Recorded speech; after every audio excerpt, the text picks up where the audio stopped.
bir alem kağız vərəq var. Həyat kəliməsində fəqət bir ad var.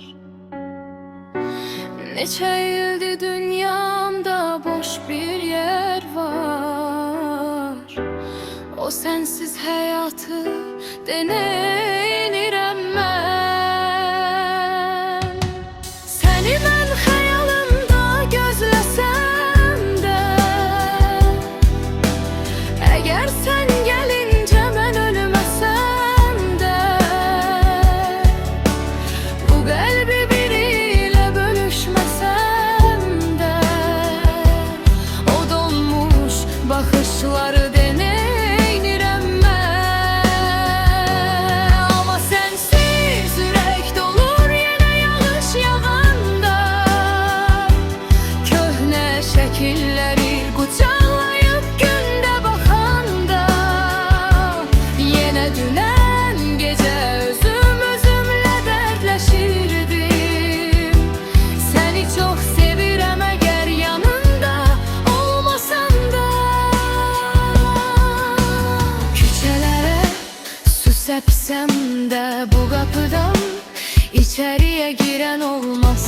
Sən olsan, məni sevsən, rəngim atıb solub gözüm bu cür dolmaz. Amma sənsiz ürək dolur yenə yağış yağanda, köhnə şəkilləri qucaqlayıb gündə baxanda, yenə dünən gecə özümlə dərdləşirdim.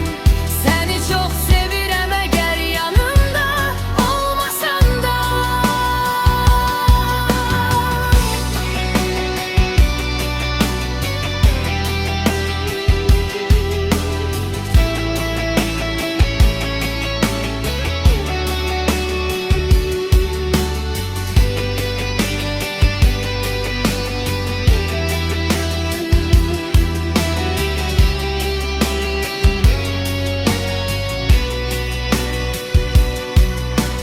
Səni mən xəyalımda gözləsəm də,